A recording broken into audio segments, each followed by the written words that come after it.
CKD burden మన ఇండియన్స్తో compare చేస్తే వెస్టర్న్ పాపులేషన్లో ఎట్లా డిఫర్ అవుతుంది? Aetiology, age of onset. Generally the presentation, age of presentation ఎలా ఉంటుందంటే 60-65 ఆ ఏజ్లో ఉంటుంది. Genetic predisposition versus environmental factors, life style modification, so ఇవన్నిటితో ఏది ఎక్కువ? 20% of dialysis patients may have a genetic component. Salt, gut health, microbiomes, ఇవన్నీ ఎట్లాంటి? ఒకప్పటి వరకు అట్లీస్ట్ మైక్రోబయోమ్ గురించి మనకి అంత పెద్ద అవగాహన లేదు.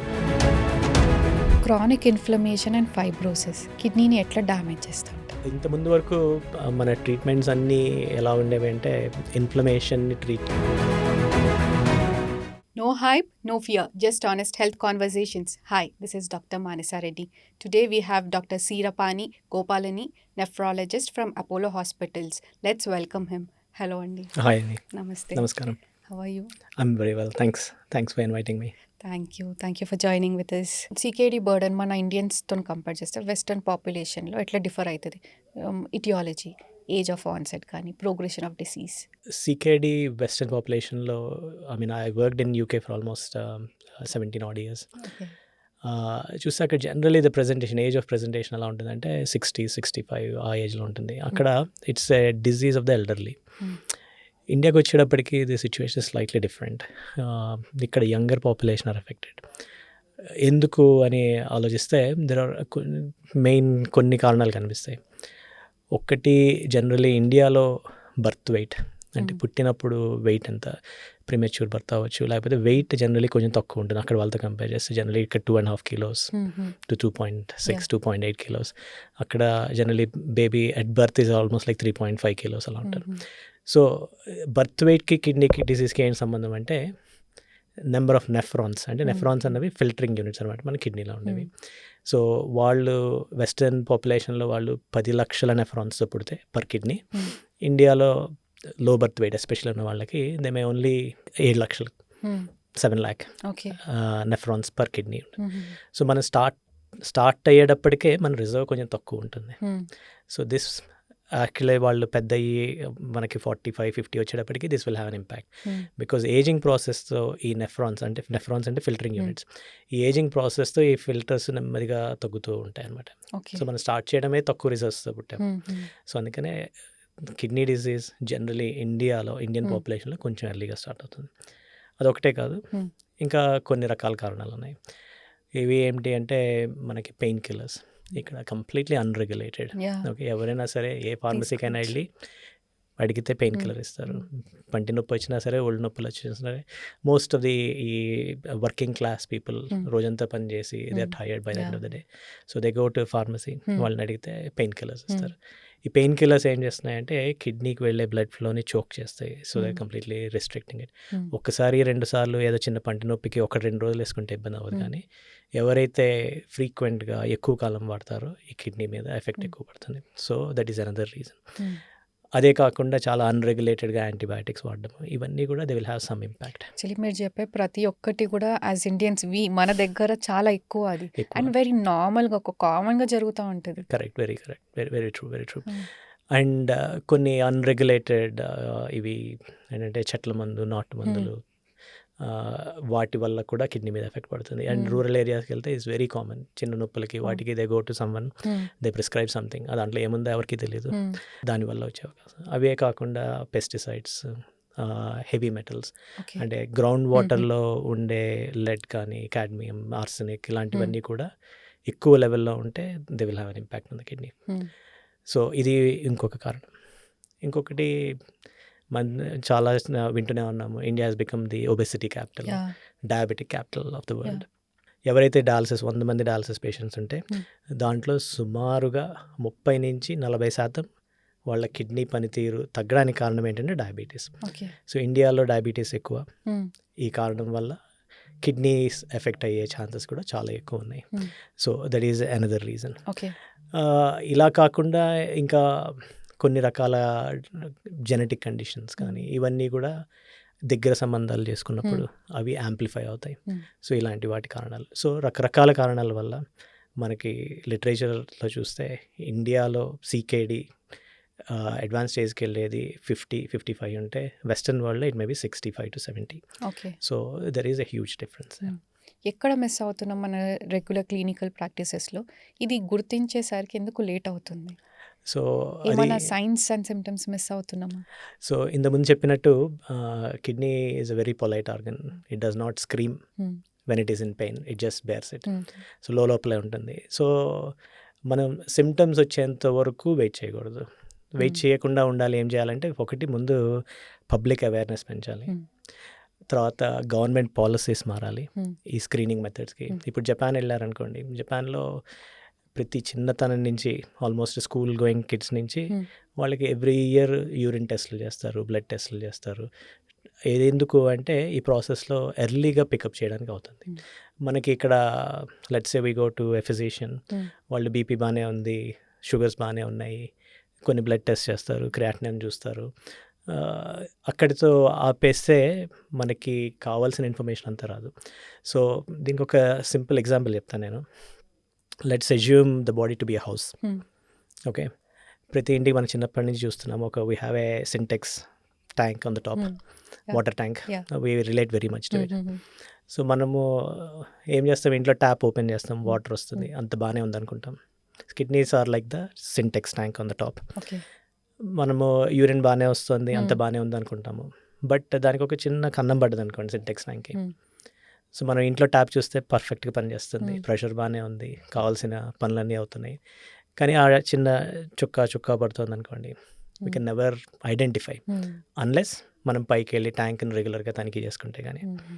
సో ఇలాగ లీక్ ట్యాంక్ ఉంది అని తెలుసుకోవాలి అంటే ఇంట్లో ట్యాప్ చూస్తే అర్థం కాదు, పైకి వెళ్ళి చూడాలి. పైకి వెళ్ళి చూడాలి అంటే that is nothing but doing certain test. అదే ఆ కన్నం పెద్దదైంది అనుకోండి, మీరు ఏం చేయగలరు, ట్యాంక్ పగిలిపోతే మీరు ఏం తెలియదు, మీకు డెఫినెట్లీ తెలుస్తుంది. అది అడ్వాన్స్డ్ స్టేజ్ అనమాట. అంత స్టేజ్కి వెళ్ళకుండా ముందు ఎప్పుడైతే చుక్క పడుతుందో ఆ టైంలో పట్టుకోవాలి. దీనికి కొన్ని రకాల టెస్ట్లు. క్రియాటినిన్ అన్నది it's not a perfect marker for kidney disease. నేను చెప్తాను ఎందుకన్నది.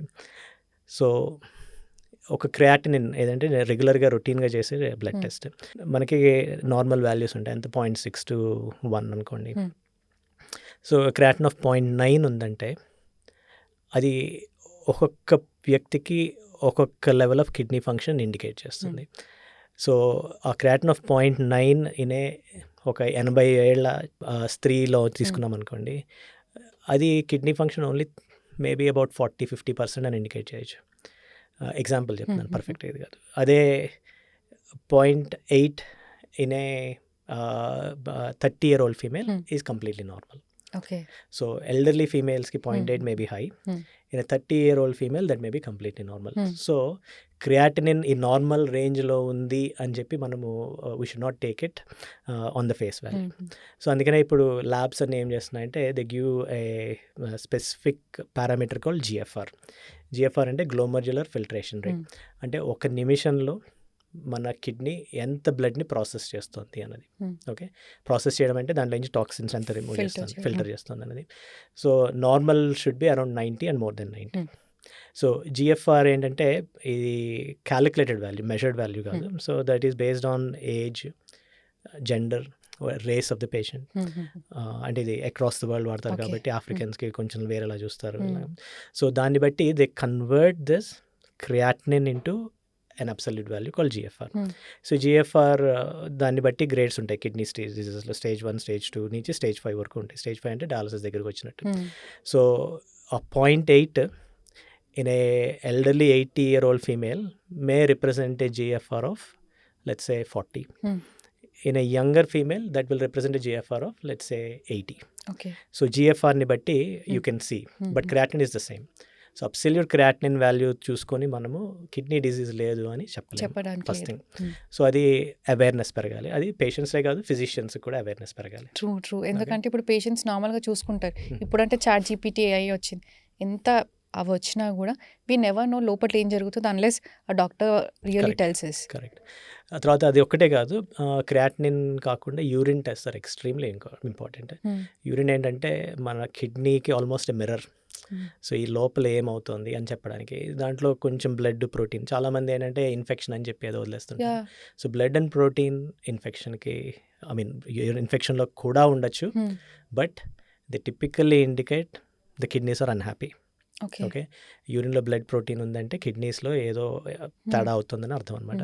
అలాంటి సిచ్యువేషన్లో దాన్ని వదిలేయకుండా దాన్ని ఇంకొంచెం ఇన్వెస్టిగేట్ చేయాలి.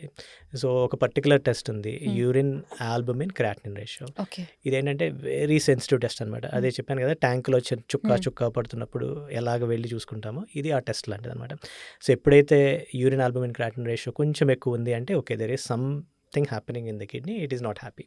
సో ఇది ఎంత ఎర్లీగా మనం పికప్ చేస్తే దాన్ని ఈ ప్రాసెస్ ఏదైతే ఉందో, అంటే ఈ కన్నం పెద్దదవ్వకుండా చేయాల్సిన మరమ్మతులు ఏమైనా ఉన్నాయో అప్పుడే చేసుకోవచ్చు. సో వెరీ ఇంపార్టెంట్, యూరిన్ టెస్ట్లు important, creatinine important. Physicians, patients అందరూ they should take this into account. క్రియాటినిన్ని చూసి మోసపోకూడదు. They all need GFR. Okay. GFR ఏంటి అంటే దానికి టెస్ట్ కాదు, ఇట్స్ ఏ క్రియాటినిన్ ఏజ్, జెండర్ని బట్టి we can calculate the value. Genetic predisposition versus environmental factors, lifestyle modification. So ఇవన్నిటితోని ఏది ఎక్కువ ఎఫెక్ట్ పడుతుందంటారు? సుమారుగా 20% of dialysis patients may have a genetic component. So ఒకప్పుడు అంత ఉందనుకునే వాళ్ళం కాదు, బట్ లేటెస్ట్ రీసెర్చ్ ప్రకారం ఆల్మోస్ట్ 15 to 20% ఆఫ్ పేషెంట్స్. మన అందరికీ జెనెటిక్స్ ఒక్కొక్కరికి ఒక్కొక్కలాగా ఉంటుంది. అంటే genetics nothing but a blue print. అంతే. లెట్స్ ఏ ఒక ఇంటికి బ్లూ ప్రింట్ ఉందనుకోండి, ఆ బ్లూ ప్రింట్ ప్రకారం కొంతమంది కాంక్రీట్ ఇల్లు కడతారు, కొంతమంది రేకులతో కడతారు, కొంతమంది పెంకుటిల్లు కడతారు. సో దట్ ఈస్ ప్రీసెట్, దాన్ని మనం చేయడానికి ఏం లేదు. That is what genetics is. But for example ఒక స్టామ్ వచ్చింది, సైక్లోన్ వచ్చింది, ఒక్కొక్కళ్ళు ఒక్కొక్కలాగా రెస్పాండ్ అవుతారు, అంతే కదా. Yeah. సో కాంక్రీట్ హౌస్కి ఏమవ్వదు, దే ఆర్ ఫైన్. రేకుల షెడ్ ఎగిరిపోతుంది. So environment plays a significant role. Okay. Almost like a genetics is like a loaded gun. Environment ఏంటంటే ట్రిగ్గర్ అనమాట. సో లోడెడ్ గన్ ఉన్నంత మాత్రాన అందరికీ వ్యాధి వస్తుందని కాదు, లేదు. ఎన్వైరన్మెంట్ కూడా సహకరిస్తే కానీ వ్యాధి రాదు. Okay. Okay, this is extremely important. Genetics do play role. And ఒక్కొక్కళ్ళ ఇంటెన్సిటీ, డిజీజ్ ఇంటెన్సిటీ, అంటే ఒకే డిజీజ్ కొంతమందిలో చాలా మైల్డ్గా ఉంటుంది, కొంతమందిలో వెరీ సివియర్గా ఉంటుంది. But what determines it is combination of genetics plus environment. ఇవి రెండిటి వల్ల మనకి మేనిఫెస్టేషన్ ఉంటుంది.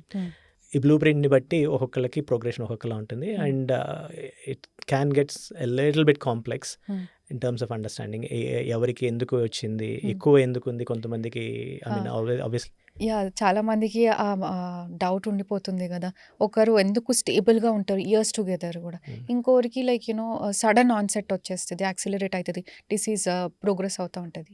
ఫర్ ఎగ్జాంపుల్ డయాబెటీసే తీసుకుందాం అనుకోండి. సో అందరికీ డయాబెటీస్ వినో ఇన్సులిన్ రెసిస్టెన్స్ ఉండొచ్చు, బాడీ ఇన్సులిన్కి రెస్పాండ్ అవ్వాల్సిన విధంగా రెస్పాండ్ అవ్వట్లేదు. కొంతమందికి చాలా ఫాస్ట్గా ప్రోగ్రెస్ అవుతుంది. ఇది ఎందుకు అంటే వాళ్ళ life style. Okay, for example dietary restrictions follow అవ్వట్లేదు, ఉప్పు ఎక్కువ తీసుకున్నారు, లేకపోతే ప్రోటీన్ ఎక్కువ తీసుకుంటున్నారు. ఇవన్నీ ఇదే play role on top of the genetics that they have. So ఇక్కడ సో మెనీ వేరియబుల్స్, జెనెటిక్స్ ఒక వేరియబుల్, ఎన్వైరన్మెంట్ ఫ్యాక్టర్స్ వేరియబుల్స్. దీనివల్ల the progression tends to be different. ఉప్పు గురించి మాట్లాడారు కాబట్టి, ఉప్పు I mean salt, gut health, microbes like microbiomes, ఇవన్నీ ఎట్లాంటి ఎఫెక్ట్ పడుతుంది? ఒకప్పటి వరకు అట్లీస్ట్ మైక్రోబయామ్ గురించి మనకి అంత పెద్ద అవగాహన లేదు. కానీ ఇప్పుడు లేటెస్ట్ రీసెర్చ్లో చూస్తే for a lot of diseases gut microbiome అన్నది చాలా రోల్ ప్లే చేస్తుంది. మైక్రోబయామ్ అంటే ఏం లేదు, it is the total sum of the bacteria that is present in the gut. Okay, దాంట్లో కొన్ని ట్రిలియన్స్ ఆఫ్ బ్యాక్టీరియా ఉంటాయి ప్రతి ఒక్కళ్ళు. సో బ్యాక్టీరియా ఉన్నంత మాత్రాన అవి సైలెంట్గా అయితే ఉండవు. Okay, they keep doing certain things. Either ఒక్కొక్కసారి కెమికల్స్ని ప్రొడ్యూస్ చేస్తుంది, లేకపోతే ఇంటెస్టైన్ని స్టిమ్యులేట్ చేస్తుంది. రకరకాలుగా it has got an effect on the immune system. For example one particular condition తీసుకున్నాం అనుకోండి, IGA nephropathy. IGA nephropathy is almost ఒక 10% of our dialysis patients will have IgA nephropathy as the cause for the kidney disease. So ఇక్కడ మైక్రోబయోమ్కి ఐజిఏ నెఫ్రోపతికి establish చేసినంత role మిగతా కండిషన్స్లో మనకి ఇంకా తెలియదు. ఈ ఎప్పుడైతే ఇమ్యూన్ సిస్టమ్, ఈ మైక్రోబయోమ్ ఇవన్నీ ఏవైతే ఉన్నాయో అవి ఇమ్యూన్ సిస్టమ్ని స్టిమ్యులేట్ చేస్తుంటాయి. మనకి ఇమ్యూన్ సిస్టమ్ అంటే రోగ నిరోధక శక్తి. సో దీంట్లో తెల్ల రక్త కణాలు ఉంటాయి. ఈ తెల్ల రక్త కణాలు ఏం చేస్తాయి, దే రిలీజ్ సర్టెన్ యాంటీబాడీస్. ఈ యాంటీబాడీస్ పర్పస్ ఏంటి అంటే అవి కంటిన్యూస్గా మన బాడీని స్కాన్ చేస్తుంటాయి అనమాట. సో ఇప్పుడు ఏదైనా దెబ్బ తగిలింది, అక్కడ ఒక బ్యాక్టీరియా లోపలికి వెళ్ళింది, ఇది వెంటనే వెళ్ళి చూసి ఓకే ఇది బ్యాక్టీరియాలా ఉంది, ఇది నా సొంత బాడీది కాదు, దీన్ని నేను అటాక్ చేయాలి, దాని పర్పస్ అది. So that's how we're designed. అందుకనే చిన్న దెబ్బ తగిలితే అది ఇన్ఫెక్ట్ అవ్వకుండా తగ్గిపోతుంది. ఇవి కంట్రోల్ చేస్తాయి అనమాట యాంటీబాడీస్ అనేవి. ఐజిఏ నెఫ్రోపతిలో ఏమవుతుందంటే ఈ మైక్రోబయోమ్ ఈ మార్పుల వల్ల ఈ యాంటీబాడీ ప్రొడక్షన్ ఈ చిన్న ప్రేగుల్లో అవుతుంది. కొన్ని రకాల యాంటీబాడీస్ ఐజిఏ అంటారు దాన్ని. ఇది ఎక్సెస్ ప్రొడక్షన్ అవుతుంది. ఓకే, దానికి డెఫినెట్లీ జెనెటిక్ ఫ్యాక్టర్స్ ఉన్నాయి. ఈ మైక్రోబయోమ్లో కొంచెం తేడాలు ఉన్నాయి. ఇవి వెళ్ళి ఈ బీ సెల్స్ అంటే ఈ తెల్ల రక్త కణాలని స్టిమ్యులేట్ చేయడం వల్ల దే ప్రొడ్యూస్ దిస్ ఐజిఏ యాంటీబాడీస్. ఈ ఐజిఏ యాంటీబాడీస్ ఏంటంటే ఇవి నాట్ నార్మల్. ఓకే, కొంతమంది ఎవరైతే ఈ పేషెంట్స్లో డిజీజ్ వస్తుందో వాళ్ళకి దాన్ని గ్లూకోజ్ డెఫిషియెంట్ ఐజిఏ అంటారు, ఆర్ గెలాక్టోజ్ డెఫిషియెంట్ ఐజిఏ. సో అది మామూలుగా బ్లడ్ స్ట్రీమ్లో చాలా తక్కువ క్వాంటిటీలో ఉండాలి. ఎవరికైతే జెనెటిక్ ప్రిడిస్పోజిషన్ ఉంటుందో వాళ్ళకి excess amounts of galactose deficient IgA బాడీలోకి వెళ్తుంది. ఎప్పుడు వెళ్తుందో మన అగైన్ ఈ వైట్ సెల్స్కి ఎప్పుడు ఈ పర్టికులర్ ప్రోటీన్ ఇంతకుముందు ఎప్పుడు చూసుండదు, మామూలుగా అయితే ఉండకూడదు కాబట్టి. సో దెన్ అదేమనుకుంటుందంటే ఇది ఫారెన్ ప్రోటీన్, నేను దీన్ని అటాక్ చేయాలని. ఓకే, సో దాన్నే హిట్ 2 అంటారు అనమాట. హిట్ 1 అంటే where there is excess production of IgA1. Okay, hit 2 అంటే మనకి immune cells are recognizing this as foreign protein and దాన్ని అటాక్ చేయడం. అయిన తర్వాత they form a complex, that is hit 3. And then ఈ కాంప్లెక్స్ ఏంటంటే ఇట్ ఈస్ సో బిగ్, ఈ కిడ్నీస్లోకి వెళ్ళేటప్పటికి ఆ ఫిల్టర్ని క్లాగ్ చేస్తాం, దట్ ఈస్ హిట్ 4. సో ఈ అన్ని రకాలు ఉన్న ప్రాబ్లమ్స్ అన్నీ ఒకదాని తర్వాత ఒకటి వస్తే కానీ ఐజిఏ నెఫ్రోపతి రాదు. So this is where the microbiome is very important in kidney health, especially in the context of IgA nephropathy. మనకి చాలా ఎవిడెన్స్ ఉంది ఇప్పుడు దానికి సంబంధం ఉన్నట్టు. సో మీరు మిగతా ఫ్యాక్టర్స్ అడిగారు. ఇంకొకటి ఏంటంటే సాల్ట్. ఓకే, సాల్ట్ ఎక్కడ మనకి సిచ్యువేషన్ బ్యాడ్ చేస్తుంది, ఎందుకంటే సాల్ట్కి బ్లడ్ ప్రెషర్కి చాలా సంబంధం ఉంది. ఓకే, ఎక్సెస్ సాల్ట్ తీసుకుంటే ఎక్సెస్ సాల్ట్ అదేం చేస్తుందంటే వాటర్ని రిటైన్ చేస్తుంది. ఎక్సెస్ వాటర్ అండ్ సాల్ట్ అంటే బ్లడ్ ప్రెషర్ ఎక్కువ అవుతుంది. బ్లడ్ ప్రెషర్ ఎక్కువ ఉంటే కిడ్నీస్ ఆర్ దాంట్లో ఉండే filters are very very very delicate. So దానికి బ్లడ్ ప్రెషర్ ఎక్కువ ఉండడం వల్ల దే స్టార్ట్ గెటింగ్ ఎఫెక్టెడ్. అంటే మనం హోస్ పైప్ వేసి మనం వాటర్ ఫ్లష్ చేస్తే ఎలాగా అవుతుందో అంత బ్లడ్ ప్రెషర్ వల్ల ఈ delicate filters they start disintegrating. దానివల్ల కిడ్నీ డిజీజ్ ఏదైతే ఉందో అది ప్రాసెస్ వర్సన్ అవుతుంది అనమాట. సో బ్లడ్ ప్రెషర్ కంట్రోల్కి సాల్ట్కి చాలా ఇంపార్టెంట్. అందుకని all CKD patients we advise reducing the salt intake without fail, ఎందుకంటే బ్లడ్ ప్రెషర్ని హెల్ప్ చేస్తుంది అనమాట. క్రానిక్ ఇన్ఫ్లమేషన్ అండ్ ఫైబ్రోసిస్ కిడ్నీని ఎట్లా డ్యామేజ్ చేస్తూ ఉంటాయి? సో ఇంతకుముందు వరకు మన ట్రీట్మెంట్స్ అన్నీ ఎలా ఉండేవి అంటే ఇన్ఫ్లమేషన్ని ట్రీట్ చేయడం మాత్రం వరకు కన్ఫైన్ అయి ఉండేవి. ఇన్ఫ్లమేషన్ వచ్చిన తర్వాత just say let me tell you what inflammation is. ఒక let's say we have a sponge, okay, wet sponge. దాని పర్పస్ మెత్తగా ఉంటుంది, నొక్కితే నీళ్ళు వస్తాయి. So it is quite delicate. అదే if it turns into a brick, okay, గట్టిగా ఉంటుంది. So that is fibrosis. Okay, inflammation ఉన్నప్పుడు అంటే స్పాంజ్లో నీళ్ళు ఎక్కువ ఉండి లేకపోతే it's starting of the process. When it turns into a brick that is fibrosis. So ఈ రెండింటి మధ్యలో ఇంతకుముందు మన ఫోకస్ అంతా ఇన్ఫ్లమేషన్ని తగ్గించడానికి అన్నట్టు ఉండేది. ఇప్పుడు ఫైబ్రోసిస్ వల్ల వచ్చే నష్టాలు కూడా తెలుసు. సో అందుకనే దాని మీద కూడా ఇప్పుడు ఫోకస్, అంటే మన ట్రీట్మెంట్స్ అన్నీ కూడా కొంచెం మారుతున్నాయి అటు పక్కన, దాన్ని కూడా తగ్గించడానికి ఎలాగా అన్నట్టు. ఇంతకుముందు చెప్పాను కదా, అంటే మనము రీనల్ రిజర్వ్ తక్కువ ఉండి పుట్టినప్పుడు లెట్స్ అవును. ప్రీ టర్మ్లో పుట్టినప్పుడు వాళ్ళకి రీనల్ రిజర్వ్ తక్కువ ఉంటుంది. అప్పుడు 2 యూనిట్ చేయాల్సిన పని ఒక యూనిట్ చేస్తుంది. Hmm. సే ఈ ఫిల్టరింగ్ యూనిట్ ఒకటి దెబ్బతింది అనుకోండి, Hmm. దెన్ పక్కదేమవుతుంది, it has to work harder. Yeah. Okay, Hmm. ఆ వర్కింగ్ హార్డర్ ప్రాసెస్లో ఏమవుతుందంటే that also starts getting affected. Hmm. So it's a vicious cycle, ఒకదాని తర్వాత ఒకటి ఇట్స్ క్యాస్కేడ్ అవుతుంటుంది అనమాట. Okay. సో ఈ fibrosis is extremely important in this. ఒక ఫిల్టరింగ్ యూనిట్ డ్యామేజ్ అయితే అది ఫైబ్రోసిస్ అవుతుంది. ఈ ఫైబ్రోసిస్ స్కార్ టిష్యూ అనమాట. Fibrosis nothing but scar tissue. ఈ స్కార్ టిష్యూ ఏంటంటే పక్కనున్న గ్లోమర్యులై వాటిని పక్కనున్న ఫిల్టర్స్ని కూడా చోక్ హోల్డ్ చేస్తుంటుంది అనమాట. సో వాటిలో గుండా వెళ్ళాల్సిన బ్లడ్ని తగ్గించడము, సో వాటి మీద చెడు ప్రభావాన్ని కలిగిస్తుంది అనమాట. సో అందుకనే fibrosis plays a huge role. ఇప్పుడైనా మనం కిడ్నీ బయాప్సీ చేసినప్పుడు, అంటే కొన్ని కండిషన్స్లో అర్థం చేసుకోవడానికి కిడ్నీ బయాప్సీ చేస్తాం. ఈ బయాప్సీలో ఫైబ్రోసిస్ అన్నది determines their long term outcomes. Okay. ఎవరికైతే ఫైబ్రోసిస్ ఎక్కువ ఉందో వాళ్ళు డయాలసిస్కి తొందరగా వెళ్ళే ఛాన్సెస్ ఎక్కువ ఉంటాయి. సో ఎర్లీ స్టేజెస్లో మనం కనుక్కోగలిగితే ఈ ఫైబ్రోసిస్ రాకుండా మనం హెల్ప్ చేస్తాం అనమాట. ఓకే. ఇందాక బయాప్సీ అన్నారు కదా, కిడ్నీ బయాప్సీ ఎవరికి సజెస్ట్ చేస్తూ ఉంటారు?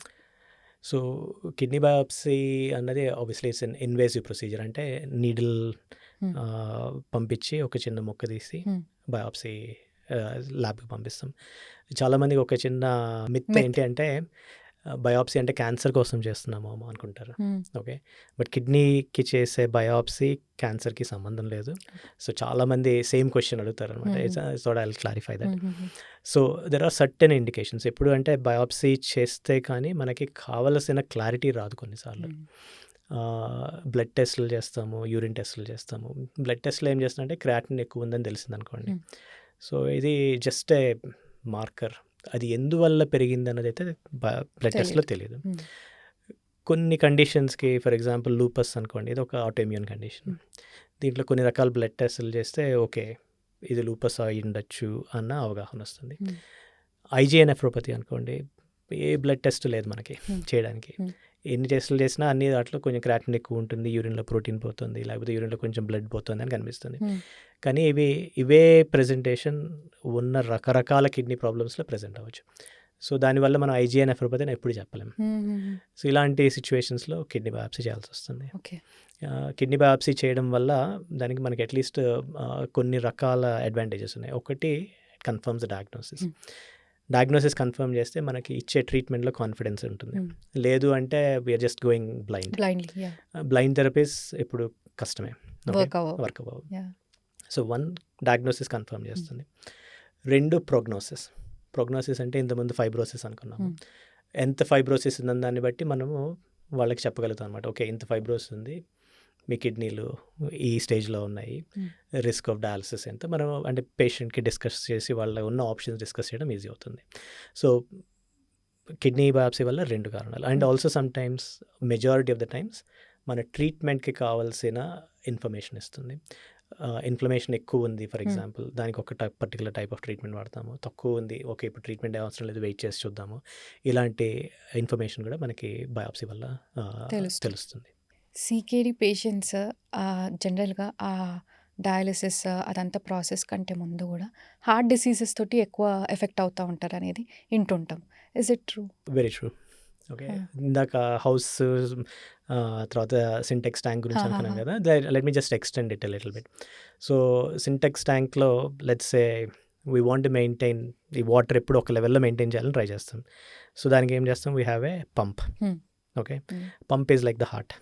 ఓకే, సో ఒక చిన్న కన్నం పడదు అనుకోండి, పంప్ మీద ఎక్కువ ఏం ఎఫెక్ట్ ఏం పడదు, ఇట్ కీప్స్ పంప్ చేస్తుంటుంది. అదే కన్నం పెద్దదైంది అనుకోండి, so it has to work harder to maintain the water level. So kidney problem, but the effect is on the heart because it is working over time. Okay, so రకరకాల కారణాల వల్ల kidney disease can affect the heart. First example ఏంటంటే blood pressure. ఎప్పుడైతే కిడ్నీలో inflammation, వాపు ఉందో అవి కొన్ని హార్మోన్స్ని సెక్రేట్ చేస్తుంది. దాన్ని రెనిన్, యాంజియోటెన్సిన్, ఆల్డోస్టెరాన్ సిస్టమ్ అంటారు. ఈ సిస్టమ్ ఏం చేస్తుంది అంటే సాల్ట్ని ఎక్కువగా అబ్జార్బ్ చేస్తుంది, వాటర్ని ఎక్కువ అబ్జార్బ్ చేస్తుంది. దీనివల్ల బ్లడ్ ప్రెషర్ పెరుగుతుంది. బ్లడ్ ప్రెషర్ పెరిగితే directly it effects the heart. Heart along with the kidneys. Okay, అదే కాకుండా మెజారిటీ ఆఫ్ ద పేషెంట్స్ ఎవరికైతే సీకేడీ ఉందో వాళ్ళకి డయాబెటీస్ ఉంటుంది, హైపర్ టెన్షన్ ఉంటుంది. ఇవే same factors also have an impact on the heart. అంతే కదా. సో ప్లాక్ డిజీజ్ అంటే హార్ట్లో రక్తనాళాల్లో సార్ట్ ఆఫ్ కొలెస్ట్రాల్ చేరుకోవడం, పేరుకోవడం, ఇవన్నీ common between heart and kidneys. So రెండు ఈ ఎప్పుడైతే డయాబెటీస్, హైపర్ టెన్షన్ అయ్యో వాళ్ళకి they will have a heart disease, they will have a kidney disease more likely. Okay, అందరికీ వస్తాయని కాదు, but very very very close association ఉంటుంది. సో డెఫినెట్లీ ఎప్పుడైతే హార్ట్ పేషెంట్ వచ్చారు అంటే డెఫినెట్లీ వాళ్ళ కిడ్నీస్ కూడా చెక్ చేయాలి. Okay, to make sure that they don't have problem. Kidney patient వచ్చారు అంటే definitely we have to check their heart to make sure they don't have problem. Anemia and bone diseases ఎంత ఎర్లీగా detect చేయాల్సి వస్తుంది, and వాటి effect ఏమన్నా kidneys మీద పడే ఛాన్స్ ఉందంటారు? ఎనీమియా అంటే తెలిసిందే కదా, మనకి హిమోగ్లోబిన్ తక్కువ ఉండడం, రక్తం తక్కువ ఉండడం జనరల్లీ రక్తం తగ్గిందని అందరూ majority of the times okay రక్తం తక్కువ ఉంది, ఐరన్ అనుకుంటారు. But iron is only one component of it. Okay, ఐరన్తో పాటు మనకి అదర్ విటమిన్స్ కావాలి, B12 కావాలి, ఫోలిక్ యాసిడ్ కావాలి, ఇవన్నీ ఉంటే కానీ రక్తం ఉండాల్సిన లెవెల్లో ఉండదు. అది ఎవరికి హెల్తీ పీపుల్కి. ఓకే, కిడ్నీ డిజీజ్కి వచ్చేటప్పటికి it's a different ball game. ఎలాగా అంటే మనకి రక్తం ఎక్కడ బోన్ మ్యారోలో ప్రొడ్యూస్ అవుతుంది. బోన్ మ్యారోకి ఆల్వేస్ ఒక సిగ్నల్ వెళ్ళాలన్నమాట. ఓకే, ఇప్పుడు రక్తం తక్కువ ఉంది అని ఒక సిగ్నల్ వెళ్తే రక్తాన్ని ప్రొడ్యూస్ చేస్తుంది, అంటే ఎర్ర రక్త కణాలు, RBC. ఆ సిగ్నల్ ఎక్కడి నుంచి వస్తుంది అంటే కిడ్నీ నుంచి వస్తుంది. ఓకే, కిడ్నీ ఒక హార్మోన్ని ప్రొడ్యూస్ చేస్తుంది, ఇట్స్ కాల్డ్ ఎరిథ్రోపాయిటిన్. ఈ ఎరిథ్రోపాయిటిన్ అది లెవెల్స్ మారుతుంటాయి అనమాట, ఫ్లక్చువేట్ అవుతుంటాయి. ఎప్పుడైతే కొంచెం హిమోగ్లోబిన్ తగ్గితే ఎరిథ్రోపాయిటిన్ పెరుగుతుంది, ఎరిథ్రోపాయిటిన్ పెరిగితే బోన్ మ్యారో సిగ్నల్ వెళ్తుంది, బోన్ మ్యారో ఇప్పుడు ఐరన్, B12, ఫోలిక్ యాసిడ్ నార్మల్గా ఉన్నప్పుడు then it produces hemoglobin. So ఈ ఎరిథ్రోపాయిటిన్ లెవెల్స్ మనకి కిడ్నీ డిజీజ్ ఉన్నప్పుడు డిఫరెంట్ స్టేజెస్లో అది నెమ్మదిగా తగ్గుతూ వస్తుంది అనమాట. సో జనరలీ స్టేజ్ 3 ఆన్వర్డ్స్, అంటే స్టేజ్ 3 అంటే ఆ GFR అనుకున్నాం కదా ఇందాక, more than around 90 and more than 90 is considered normal. ఎప్పుడైతే బిట్వీన్ 30 to 60 వచ్చిందో ఈ ఎరిథ్రోపాయిటిన్ లెవెల్ ప్రొడక్షన్ ఏదైతే ఉందో అది తగ్గుతుంటుంది అనమాట. అలాంటి సిచ్యువేషన్స్లో ఎనీమియా వచ్చే అవకాశాలు ఉంటాయి. బట్ జనరలీ ఎప్పుడైనా సరే లెస్ దాన్ 20-25, కొన్నిసార్లు డయాబెటిక్స్లో లెస్ దాన్ 30 GFR, అప్పుడు వాళ్ళకి ఈ ఎరిథ్రోపాయిటిన్ సప్లిమెంట్ ఇవ్వాల్సిన అవసరం ఉంటుంది. బట్ మోర్ దాన్ 30 ఎనీమియా ఉంటే majority of the times it's not kidney disease, there is some other process. So అది ఎనీమియాకి సంబంధించి. అందుకనే ఇంకొకటి ఏంటంటే ఆల్ డయాలసిస్ పేషెంట్స్ కానీ CKD స్టేజ్ 4-5 వాళ్ళకి హిమోగ్లోబిన్ తక్కువ ఉంటే ఎరిథ్రోపాయిట్ని మనం ఇంజెక్షన్ రూపంగా సప్లిమెంట్ చేస్తుంటాం. సో ఎనీమియా డిస్కషన్ అయిపోయిన తర్వాత then will talk about this bone problems. Kidney is extremely important in managing bone health. Okay, so చాలామందికి ఈ ఐడియా ఉండదు. ఓకే, సో ఎప్పుడైతే కిడ్నీ పనితీరు తగ్గుతూ ఉంటుందో బాడీలో కొన్ని chemicals, it's a fantastic chemist, kidney is a fantastic chemist. It balances salt ఎంత ఉండాలి, సోడియం ఎంత ఉండాలి, పొటాషియం ఎంత ఉండాలి, ఫాస్ఫరస్ ఎంత ఉండాలి, కాల్షియం ఎంత ఉండాలి, ఇవన్నీ చాలా ఫైన్ ట్యూన్ చేస్తుంటుంది వాడి kidney all the time.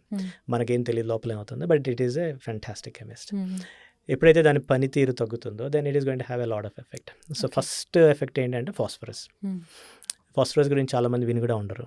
Okay, phosphorus అనేది మనం తినే ప్రతి ఫుడ్లోనూ ఉంటుంది. మన బాడీలో మన ఎవ్రీ సెల్లో కన్జ్యూమ్ అయ్యే ఎనర్జీ ఏదైతే ఉంటుందో ATP అంటారు. ATP, P stands for phosphorus. Okay, so it's very very very important. Phosphorus లేకపోతే ఓపిక ఉండదు, నీరసం ఉండదు, different organs start failing. So body is trying to maintain phosphorus in a certain range. అది మనం తినే ఫుడ్లో almost 80-90% is absorbed straight away because it's so important. ఆ లెవెల్ ఎక్కువ అవుతుంది అనుకోండి, కిడ్నీస్ ఏం చేస్తే వాటిని బయటికి పంపిస్తుంది. ఓకే, ఎప్పుడైతే కిడ్నీ పనితీరు తగ్గుతుందో ఈ phosphorus level start climbing. Okay, ఎక్కువ ఫాస్ఫరస్ ఉన్నప్పుడు ఏం చేస్తుంది, ఫాస్ఫరస్కి calcium they are very close to each other. So when there is more phosphorus the calcium gets bound. So ఒంట్లో కాల్షియం లెవెల్స్ తగ్గిపోతాయి. కాల్షియం ఎక్కడ the major buffer or storage for calcium is bone. Okay. So, phosphorus పెరగడం వల్ల calcium levels తగ్గుతాయి. Calcium లెవెల్స్‌ని మళ్ళీ పెంచడానికి ఏం చేస్తుంది, ఒక పర్టిక్యులర్ హార్మోన్, పారాథైరాయిడ్ హార్మోన్ అని ఉంటుంది. అది వెళ్ళి బోన్‌ని almost it's like scratching the bone. It wants the calcium to be released from the bone. ఈ మెయింటైన్ చేయడానికి. So, it has got an effect on the bone. So, bones weak అయిపోతాయి అన్నమాట. So, ఇది చాలా ఎర్లీ స్టేజ్, అంటే stage 3 CKD stage 3 నుంచి ఈ process అయితే స్టార్ట్ అవుతుంది. ఇనీషియల్గా మనకి లాడ్ ఆఫ్ కాల్షియం ఉంటుంది వాటిలో. సో, బయటికి అవుట్వర్డ్గా ఏం సైన్స్ ఏం కనిపించవు. బట్ ఆ టైంలోనే we should start worrying about these things. ఈ కాల్షియం ఎంత ఉంది, ఫాస్ఫరస్ ఎంత ఉంది, ఈ రిలేషన్ అసలు తెలీదు. కిడ్నీస్ మీద ఈ టాపిక్ ఎందుకు, like anaemia or bone marrow గురించి ఎందుకు డిస్కస్ చేస్తున్నాం అని కూడా కొందరికి తెలీదు. It's extremely important. సో, దానికి సంబంధించి ఫాస్ఫరస్ ఎక్కువ ఉందా లేదా చూసుకొని దాన్ని తగ్గించడానికి తీసుకోవాల్సిన చర్యలు అన్నీ తీసుకోవాల్సి వస్తుంది. సో, స్టేజ్ 4-5కి వచ్చేటప్పటికి ఈ ప్రాసెస్ ఇంకా యాక్సలరేట్ అవుతుంది. So, bones become quite weaker. చిన్న చిన్న దెబ్బలు తగిలిన ఫ్రాక్చర్స్ అవ్వడం, లేకపోతే bone pains. Lot of patients with CKD stage 5 and dialysis, especially phosphate రెగ్యులేషన్కి కొన్ని రకాల మందులు ఇస్తాం. అవి తీసుకొని వాళ్ళు చాలామంది పెరిఫరల్ యూనిట్స్లో వాళ్ళు డయాలసిస్ పేషెంట్స్ వస్తారు. They come in such a bad stage, అంటే సివియర్ పెయిన్స్ ఉంటాయి అనమాట. వాళ్ళు అన్ని బోన్స్ ఆర్ హర్టింగ్, ఎందుకంటే their phosphorus is not taken care of. So, వాళ్ళకి కొన్ని మందులు, రెగ్యులర్ మందులు, తర్వాత పారాథైరాయిడ్ హార్మోన్ తగ్గించడానికి ఇచ్చిన మందులు ఇస్తే they feel better. So, it's extremely important. So, కిడ్నీస్కి, బోన్ హెల్త్కి they are very very closely linked. CKD వల్ల జనరల్గా mental health and memory loss ఉంటుంది అని అంటుంటారు. ఇది ఎంతవరకు correct? CKD is chronic kidney డిజీజ్లో సో, కిడ్నీలు పని చేయకపోతే ఏమవుతుంది, ఫస్ట్ క్వశ్చన్. ఓకే, మనం తినే ఆహారం, ఐ మీన్ దాంట్లో వచ్చే toxins, there are different ways of getting rid of them. Solid waste in the stools వెళ్తాయి.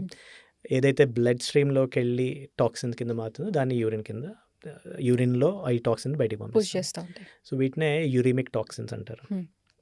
యూరిమిక్ టాక్సిన్స్ అంటే జనరల్లీ స్టేజ్ 4-5 అండ్ బియాండ్ వాళ్ళకి ఈ లెవెల్స్ చాలా ఎక్కువ ఉంటాయి. ఉండకూడనివి, అంతే కదా. సో, ఎప్పుడైతే ఈ లెవెల్స్ ఎక్కువ ఉన్నాయో అవి ఏంటంటే they penetrate the brain, these toxins, and cause inflammation in the brain. Okay. So it's extremely common for most dialysis patients. వాళ్ళు బ్రెయిన్ ఫాగ్ అని, మెమరీ లాసెస్ అని ఇలాంటివి వెరీ ఫ్రీక్వెంట్గా కంప్లైంట్ చేస్తుంటారు. సో, ఈ యూరిమిక్ టాక్సిన్స్ పెరగడం వల్ల వచ్చిన ఇబ్బందులు. ఎప్పుడైతే ఈ toxin levels is very high, some times they come in a comatose situation. Okay, so ఒక్కోసారి కన్ఫ్యూజన్, డెలీరియము ఇలాంటివి ఇబ్బందులు కూడా వచ్చే అవకాశాలు ఉంటాయి. So, primarily it's a reflection of uremia or these toxins in the blood causing the brain dysfunction. So it's well recognized. CKD గురించి కామన్గా ఇప్పుడు మన ప్రైమరీ డాక్టర్స్, ప్రైమరీ కేర్ ఇచ్చే డాక్టర్స్ తెలుసుకోవాల్సిన ఇంపార్టెంట్ లైక్ సిమ్టమ్స్ కానీ సైన్స్ కానీ వాళ్ళు ఎక్కడన్నా ప్రాపర్ డయాగ్నోసిస్ చేయకపోతే అది ఇంత దారి తీస్తుంది కదా. సో, అట్లాంటి వాళ్ళకి ఏం సజెషన్ చేస్తారు? So, extremely important. ఇంతకుముందు మనం మాట్లాడినట్టు awareness is extremely important. And let's say 10 years ago మనకి ఇప్పుడు ఉన్న ట్రీట్మెంట్స్ అయితే లేవు. సో, అలాంటి సిచ్యువేషన్లో ఓకే, సీకేడీ డయాగ్నోస్ చేసిన ఏం చేయగలము, డయాలసిస్ వరకు వెళ్తుంది కదా అన్న ఉద్దేశంలో ఉన్నాం. ఇప్పుడు సిచ్యువేషన్ అంతా కంప్లీట్లీ మారుతుంది. It's a very exciting field in the nephrology sort of area. ఎందుకు అంటే almost every year we are seeing 2-3 newer medications and they are changing the outlook for the patients. So, this all starts with the primary physician. ఎందుకంటే the earlier we diagnose, ఎంత తొందరగా diagnosis చేస్తే అంత better outcomes ఉంటాయి. So, nephrologist దగ్గరికి వచ్చేప్పటికి sometimes it's very late, already అవ్వాల్సిన time అంతా అయిపోతుంది. So, primary physicians play a huge role. ఏ విధంగా, సో ఎవరైనా సరే blood pressure, young age hypertension అంటే 30 less than 30 బ్లడ్ ప్రెషర్ వచ్చింది అంటే there is definitely some other cause behind it. Make sure ఒక కంప్లీట్ యూరిన్ ఎగ్జామినేషన్ చేయడము, యూరిన్లో ప్రోటీన్ ఏమన్నా వెళ్తుందా, దీనికి యూరిన్ ఆల్బుమిన్ క్రియాటినిన్ రేషియో చేయడం ఎక్స్ట్రీమ్లీ ఇంపార్టెంట్. సో, అవి ఏదో బ్లడ్ ప్రెషర్ కామన్ అని పక్కన పెట్టకూడదు, first thing. 2, hypertension, diabetes ఎవరికైతే ఉన్నాయో వాళ్ళకి యాన్యువల్ చెక్స్ చేయడం ఈజ్ ఎక్స్ట్రీమ్లీ ఇంపార్టెంట్. యాన్యువల్ చెక్స్లో మనకి క్రియాటినిన్ ఎలా ఉంది, అదే కాకుండా ప్రోటీన్ లీక్ ఉందా, వీటిలో బ్లడ్ కానీ ప్రోటీన్ కానీ కనిపిస్తే యూరిన్ ఇన్ఫెక్షన్ అని దాన్ని ఎప్పుడు పక్కన పెట్టద్దు. ఓకే, యూరిన్ ఇన్ఫెక్షన్ అయ్యుండొచ్చు.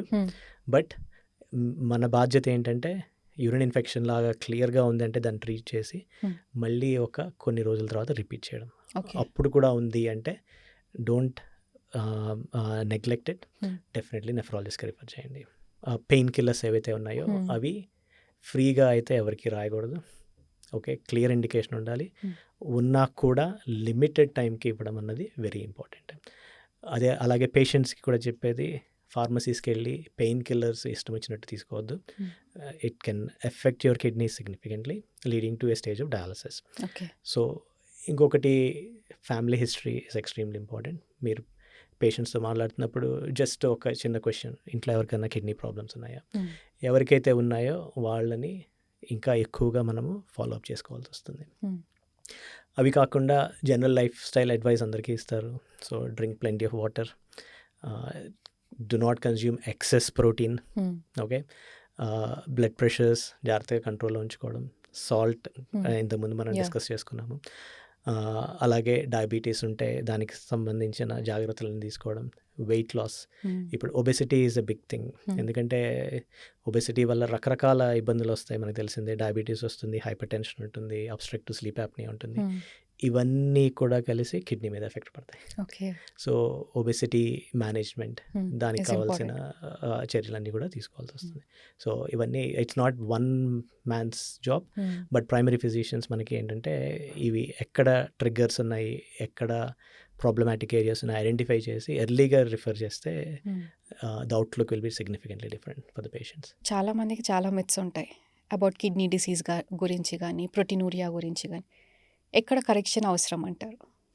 సో ప్రోటీనూరియా మీద మిత్ అంటే, ఐ మీన్ ఆబ్వియస్లీ ఆ టెస్ట్ చేశారంటే దట్స్ ఎవరన్నా డాక్టర్ రిక్వెస్ట్ చేసి ఉండాలి. అండ్ డాక్టర్స్ రిక్వెస్ట్ చేశారంటే they should be able to see through the problems. So చాలామంది ఇప్పుడు as part of regular health checkups ఈ ప్రోటీన్ టెస్ట్లు అన్నీ చేస్తున్నారు, విచ్ ఈస్ వెరీ గుడ్. కాకపోతే కొన్ని ఇంపార్టెంట్ ఇష్యూస్ ఉన్నాయి. ఒకటి సియువి అని చేస్తాం, అంటే కంప్లీట్ యూరిన్ ఎగ్జామినేషన్. ఇది వెరీ రొటీన్లీ అందరూ చేస్తారు, and this is what we want also to see. దీనిలో కొన్ని ఫాల్స్ నెగిటివ్స్ ఉన్నాయి, that is what I want to just clarify. ఈ ప్రోటీన్ యూరిన్లో ఈ సియువిలో కనిపించడానికి ఆల్రెడీ చాలా ఎక్కువ ఉండాలి, అప్పుడే దాంట్లో కనిపిస్తుంది. మైనర్ అమౌంట్స్ ఆఫ్ ప్రోటీన్ దీంట్లో కనిపించదు. సో అది చూసి మనము అంత బాగానే ఉంది అనుకోవడానికి అయితే లేదు. ఓకే, ఆల్సో అది స్పెసిఫిక్ గ్రావిటీ ఆఫ్ యూరిన్, అంటే మనం ఎంత హైడ్రేట్ అయ్యి ఉన్నాం, ఎంత నీరు తాగాం. ఫర్ ఎగ్జాంపుల్ ఎక్కువగా నీరు తాగేసి ఆ టెస్ట్ ఇచ్చామనుకోండి, ఉన్న ప్రోటీన్ డైల్యూట్ అవుతుంది. డైల్యూట్ అవ్వడం వల్ల అది పికప్ చేయదు. అలాగే ఏదైనా బ్లడ్ ఉందనుకోండి, అంటే కంటికి కనిపించేది కాదు, మైక్రోస్కోపిక్ అంటారు, అది కూడా డైల్యూట్ అయిపోతే అది పికప్ చేయదు. సో అది కంప్లీట్లీ నార్మల్ ఉన్నంత మాత్రాన దెర్ ఈజ్ నో ప్రాబ్లం అని చెప్పడానికి లేదు. సో ఇంతకంటే మచ్ మోర్ సెన్సిటివ్ టెస్ట్ ఏదైతే ఉందో దాన్నే మైక్రో ఆల్బుమిన్ క్రియాటినిన్ రేషియో అంటారు. అది కూడా యూరిన్ టెస్టే. అదేం చేస్తుందంటే ఈ ఆల్బుమిన్ ఈవెన్ మైనర్ అమౌంట్స్ ఉన్నా కూడా అది పికప్ చేస్తుంది. Extremely sensitive test. సో ఒట్టి సియువితో ఆపేయకండి, always go for micro albumin creatinine ratio. అది ఎప్పుడు ఎట్లాంటి పేషెంట్స్ వెళ్ళాలి? జనరలీ చెప్పాను కదా ఇంతకుముందు హెల్త్ చెకప్స్ అనుకున్నాము, డయాబెటీస్, హైపర్ టెన్షన్ వాళ్ళందరూ అట్లీస్ట్ యాన్యువల్లీ చేయించుకోవాలి. ఎవరికైనా ఫ్యామిలీ హిస్టరీ ఉందా డెఫినెట్లీ చేయించుకోవాలి.